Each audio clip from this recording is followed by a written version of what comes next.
sama ko na ji level ta pati ta kunju Alexander the Great kesemai mungongsun amahi patinen mangsa lese tumahi amahi ahum pe ise now India kam sulang aman ahum ane yejun amazadin pati bidang taen pian bola kitele ja si bol bidang ta si pian kitiale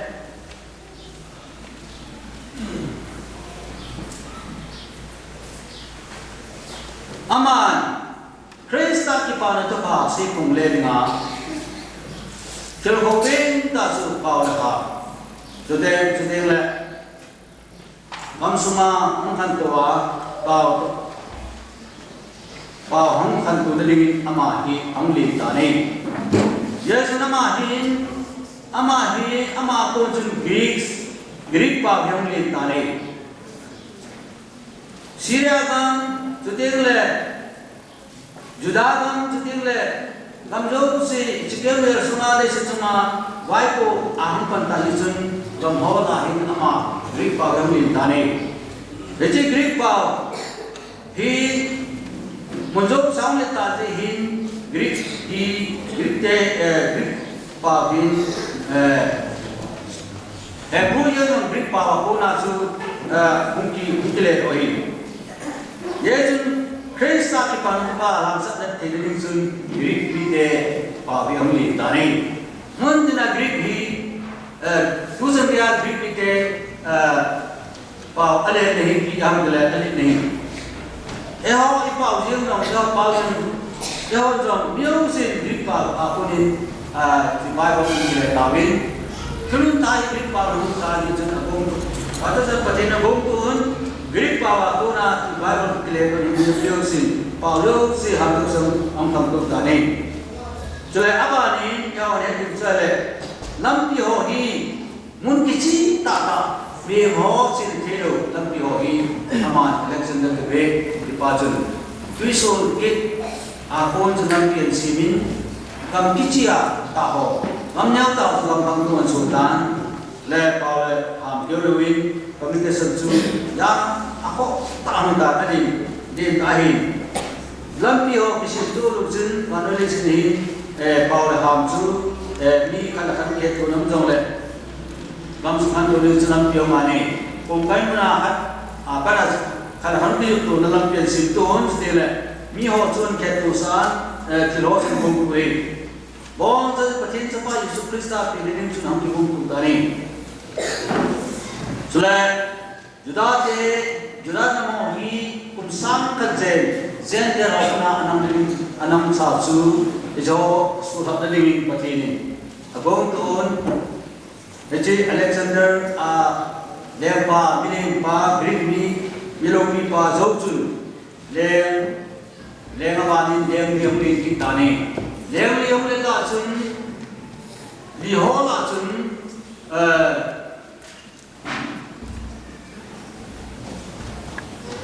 Pani pasong tani, ije pasong kitungtan, yes naman, pero nasaan mo rin. Joseph and Miriam to ikyale, agad sino na sinulin mulawa ng namin ito. Kuyang kajang kanya sinong.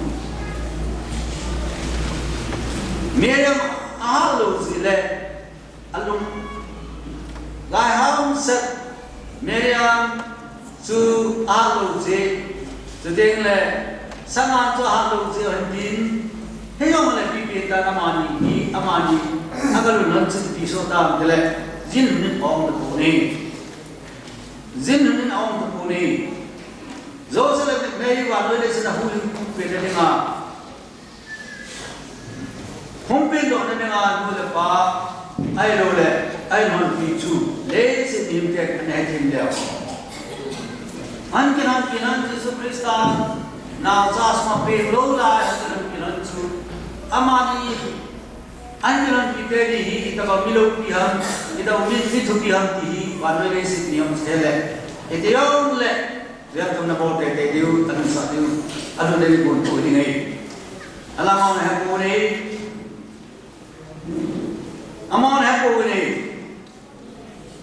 amon ko yam na ha ko nei Ito pamili na, ito pamili lang, ito patin sa pamili mo na po ni. Pamili na ito yung lahat sa pumundi. Ito dia kaso ito. England lang ni Elizabeth ni ito dia kali. Ito dia kali ta history ta dia ni ala dia kali sini.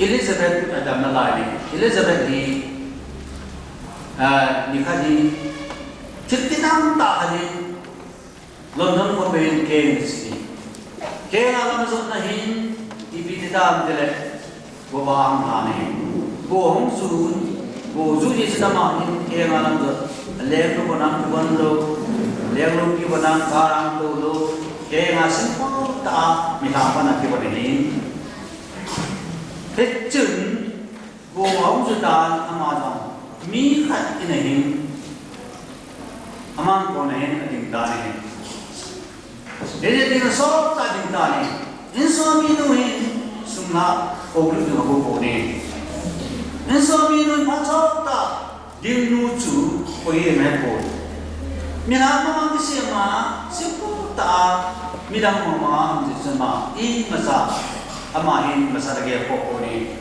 ama sa du no min Inso sumhading dihi anomene awa ma kan se pone inne dolon se pon isma kisan ini tetap ta pone tam kati pa e atin paun ni jan ka topi tharan se le aje jadi nasatin ama awai pa jan pi kini so dia ka piksa ni na sa do ka sikin ba tap cuma ni se kisah ko nai dai ang kisah din ko Yesus Kristus ni wa ti hi ha in sung che wa Krista in lung sung cha Krista hi iki ko ku da ano ko lo han da ha he ni alo vida da to lam ta tu pi de Yesus ma tu pi ana se au yong tu pi yo de Yesus Kristus di mo lang he to e sama su ko ta me ama hi simple ta mai apen da simple ala da ha jo lo pi da le mesai lo pi da uni apen da na mi lo pi de suma pe ni pi tu pi ma mai ni ji na ma ki na se ama ki lang ta am da lo ba kai su krista chon na khan vai cha ta so pi ta ni gan te ta ni gan te ta hasta be ang pinta isun hatin da pone ama dia begitu tak do zin ama hatin da pone apakah su tundane mun ape pobin hatin la sa sa polin apakah ta su kin belakan ini hatin do zin kin pe na khai sa ta first Corinthians bung ni chang so ni chang ki chen do pi na pakai ju ane hatin leo Wait man, hingga cuma akai sablo di.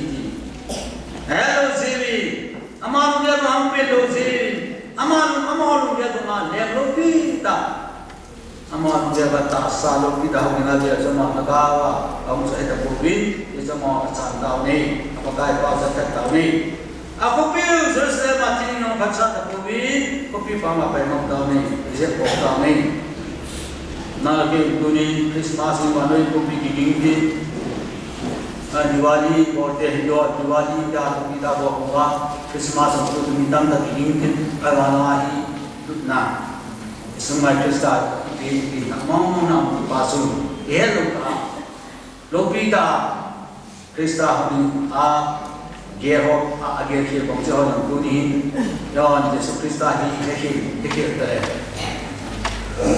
Hindu Muslim katipoi Kristino Juda ulang tahun ka ikilo bisa da umma ikili sabang sana ni bang itu sana ni bang iki bisa bang bang ka kada niyo don niyo ni klesa le poli ka kana berarti ka ne le jaso koi macam musik kita ba inlo kita ka ni aso misalnya aku tunggu, ini ada lundung kita tak ini. When Lopi pakai Krista itu, Lopi tak itu, tu kisah kita. Wanwe hati ni nang, jis juda hati ni ada tu nang kene hati Lopi ham. Tu nang kene tu nang Krista ya apa dah, anda. Wanwe dia se legend bebek, pada pakai yang mangsa nang dia kaman ya. Hello, Lopi pakai mangsa orang mana ni. Leo orang tu ni. Ama boleh, yang bukan dia yang baru, ahepun, yang orang ahepun ni kalau ada di kamu, ahel tu kamu mau suami minta ni.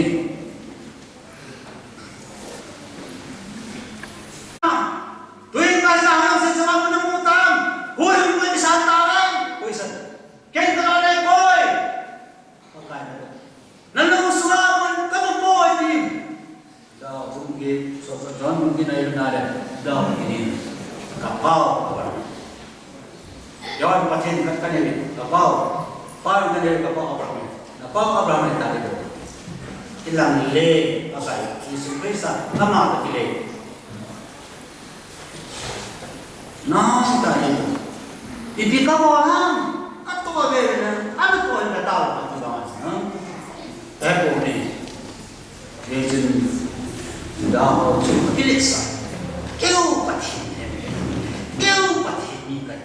Kau sudah orang kaya, senangrim, air tema, hero langkah sendiri, tempuling lagi, sajukan kersai, kisah orang kaya. Tu yang bersih, lawan kau mengaju, berkali, kau nolih ni. Kau kalian, bayar kan ini? Aku pilih juga. Pulang aja suruh. Ingin lain aku apa?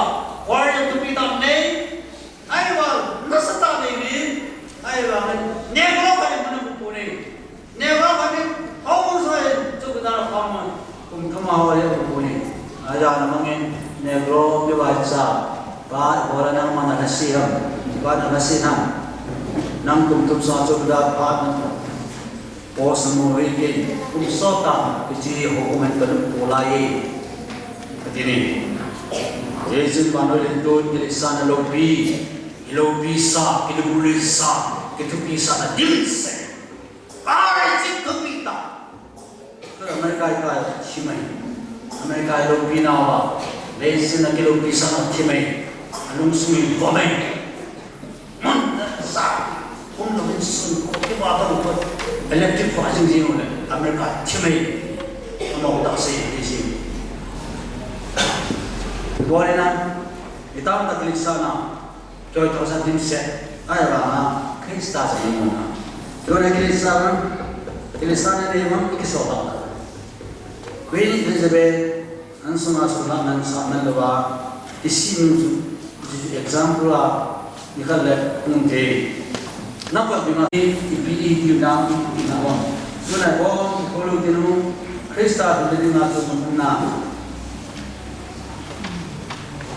Yesus Krista berdiri ngatu pakai nawam, lungsa ke bom nawam. Bom saya ke kata sa kita masuk ke nawam. Tuna hibo sa pintana ni suke di amal be. Miu siluna ni suke nan pada suke lagi pada nungde. Koi tabang.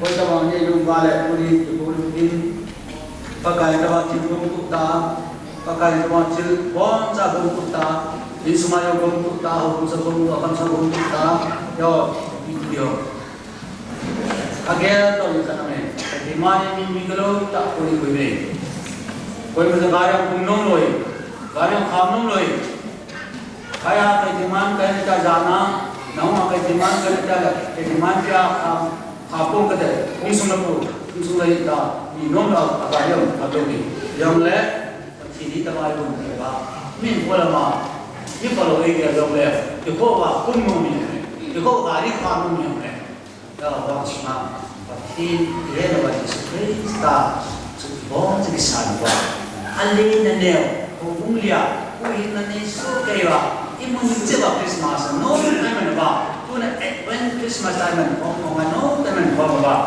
ade le dia mau kita hangku na ni le the ball khai so bana tom na to ati o ye ati na tu ni ki gel ke so yo na to tu ni ipakai pa ko ileng le hu le pakai ke sa sa ni zo le ama le pa to kum sam le bai ko ba to zo na hi ko mu ma le tu ni hu le pa ke sa ni sa Christmas mo ben iko le ni tan ni ta ta au hon se iko le na le Christmas a hom ke wa nam ta yeso ko yo sa Krista ko la Onai kata ini doa Christmas mendowi kita. Ayo oleh ni kita akan Christmas mendowi. Itu pakai tu kita lagi secondary gue.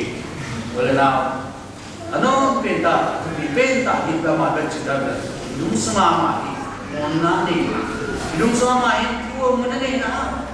Hidung semua mana ni na? Ini semua mana ni cina? Orang semua mana ni na? Itu boleh deh. Vài trăm qua đi vài sai thôi vài trăm qua đi vài chỗ chỗ siêu học thì nên là vài trăm cái này mình cái thế mình chắc là như vậy chỗ siêu học thì nên là mà vài sẽ tạo mà quay mà chọn lên đâu kia không có nói gì như vậy trong có nói gì này tôi sẽ hết quen Christmas thì mình này tôi nhìn làm như là sự kiện qua cái đó Christmas lâu đi ta thì đâm này đến và đến khuôn sinh nanti kalau kita kain không đi gồm nạn trong sự sẽ kỹ đi rồi đây là điều gì cũng chẳng chẳng ai chẳng chẳng phải ta rồi tụi nó cái đó Christa tụi nó cái đó rồi mình biết gì sao rồi chúng ta lên cái chỗ này những cái bạn nó cái này phải ta hiện lại Nam cuma cuka tu itu sah.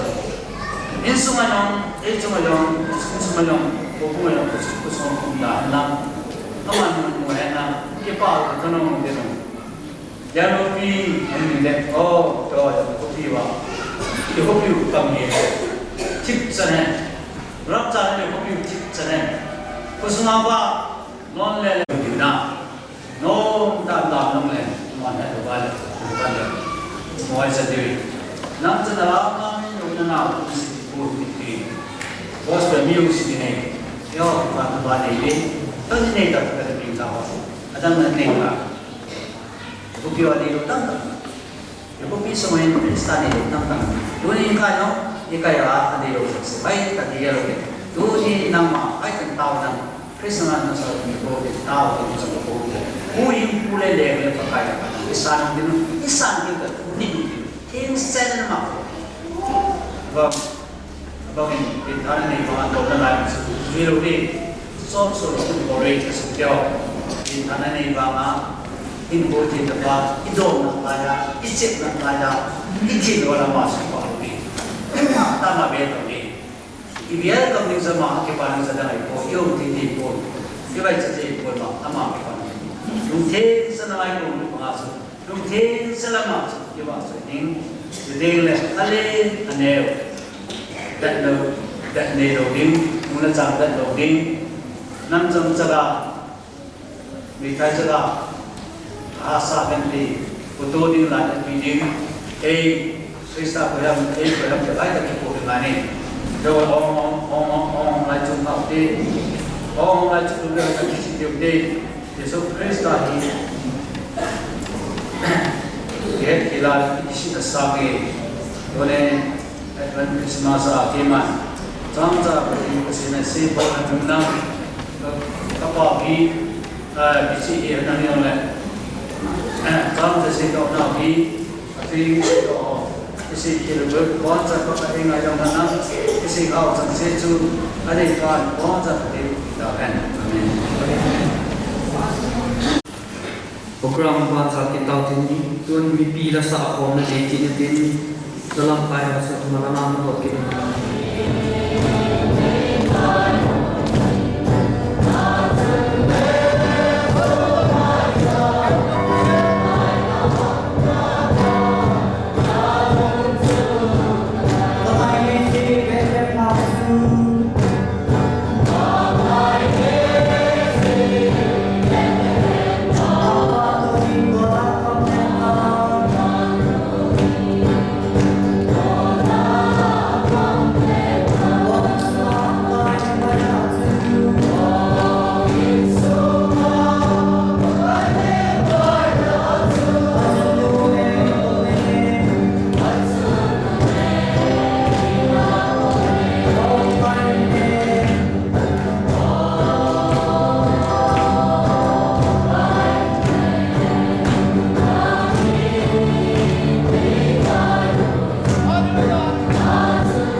Ila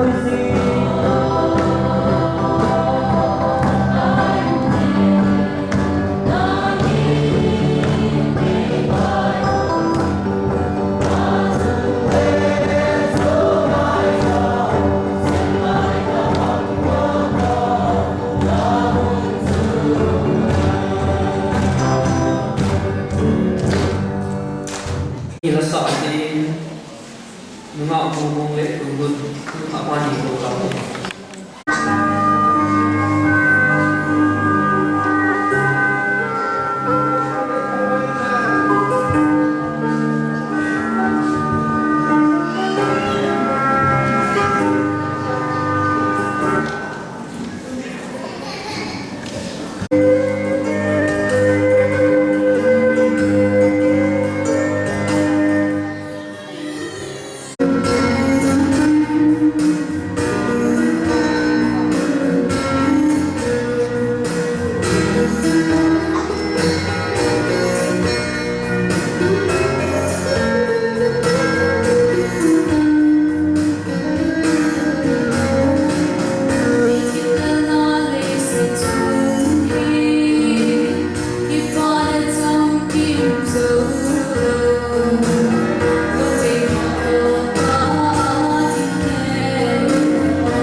Ibangin tua apa nahi labung BBC BYL mau aku kita te.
Ibangin tua hi le bila sa kom nei diwin zo te le jong pha chai nai nei diu tai ti ma sang chen ni sa ki man sa na diu program to to ye ni sa kai ko ti sei di evangelist group le chi chi apart na 5 p.m. pha hom to go thang long thang secretary TBA BYF to jing go thang sei boy joint secretary KYA Bible Chansim go thang mama ho mini asa go thang ne le go thang sei ku thang wa na taw tu thang kam applicant KBC chang sa go thang thong lam labung KBC BYF chang sa nga Mary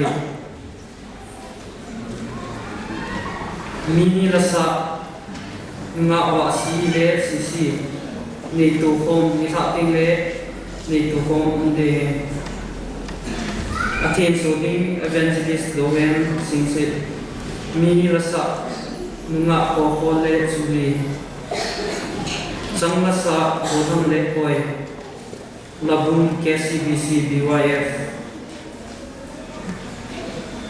Patsai na takin thangwa na tao ulang si songloi pastor KCBC chichung ni sai ki man sa na diwi sa ting le pio zo se ho kai la hin ki ting ne khan tiang ne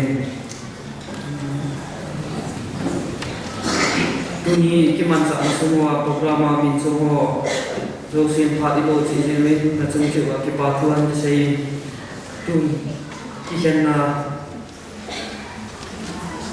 ini diutan cuma sampai ni bila saapong dalam kaya malang don di toki dengan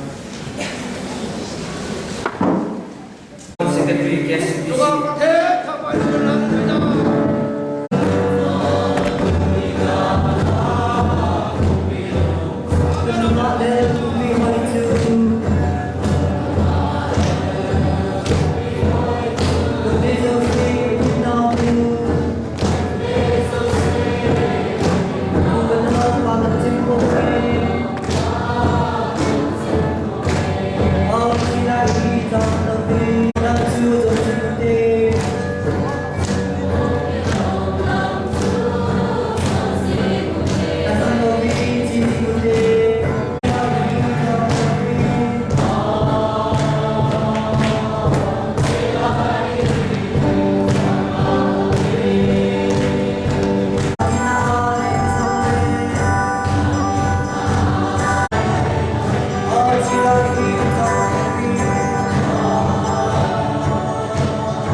Kaki padua manpingaya na ko matatao na ho nisan pin. Para jo se boinele asan na kiti thangwa pumin kapakai hu jesu nin katawin he.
President KYA Samai le nunga BBM Tukua KYA Finance Secretary Ipo Mai le Tufu Tukua KYA Assistant Games and Sports Ipo Mai le nunga Dikim KYA Social and Culture Ipo Mai le Golden Quera Dia Conductor KYA Vice President, Stable, KYA Joint Secretary, Seifu, PBS Secretary, Golden Queer Conductor, Tintin Golden Queer Member, Arnhem Golden Queer, KCBC Golden Queer Transfer, Golden Queer.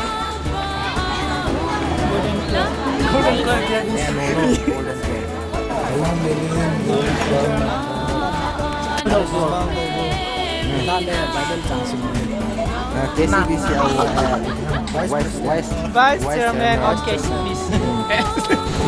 Mai le tuchung programa athun veichan na kangta te loi pom na committee chairman a epan pe mai tuchunga mai le gunthang lim mel hoi ta sun ta tua KYA General Secretary Ipo he hebsa la hebsa ni le TVA accountant tua TVA accountant le gunthang pau bola KYA moral mai le gunthang CC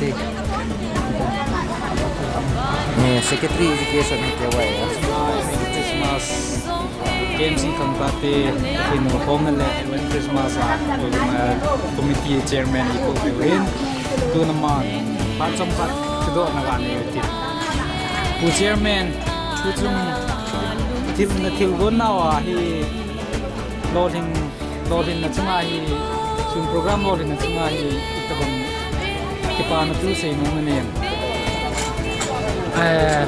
de in tusung kipana hi ang thate tung se minu ni pate masata apat ka tu hin de den so kaga kipana kaga se no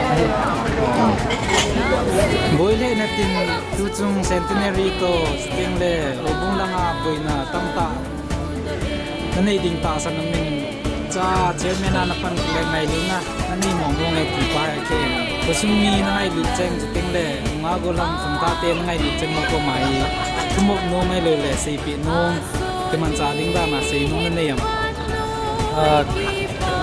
jika pasok tak di kalunga kana gial kana puna di sunan kusunga kam ka te adi di akin ka pura pen so ai tu ain kusunga zulang helang chule au bunga zulang helang di a combine tu sung program go ngong wa hin tu ta kusung hi di hin au di lo hi hin ngai lu ta hin lu te hin pan kilit hom chile di kusung hi khan tu da ting hong gam sung khan tu da ting ham si akin sang pa he KYA President Kulal Minsay Lugum Mahi Hin Ku President Samtate Chiting Lek Lai Kom Na Hai Lai Lai Em Si Samtate Patin Yo Kom Na Chung Chang Ha Say Nung Ni Alay Si Pi Thay Lai Department Ting Say Nom Chu Atam Thay Zingin Ahin Say Nom Ho Si Si Yong Su Tu Ni Chun Mi Na Yung Su Tawin Ito Kang Hi Tu Hi Achay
ba so ke te tulla kai kom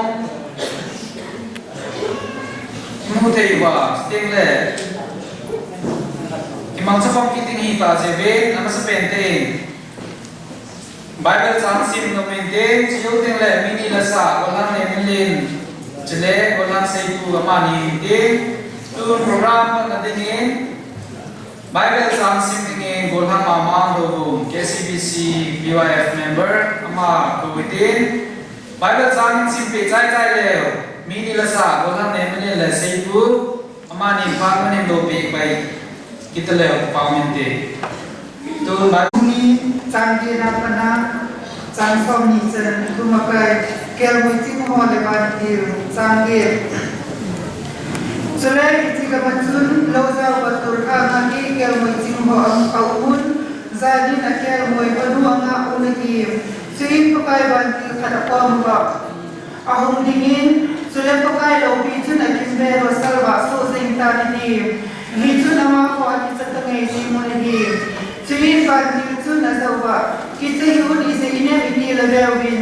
Keman namko miho tu sitinga tu hajang pagi pagi kampak ibu pini diupe. Kasih itu tunin namko dingin debit kopia bu inga kadaping tay. Ama tu pakai krista dim.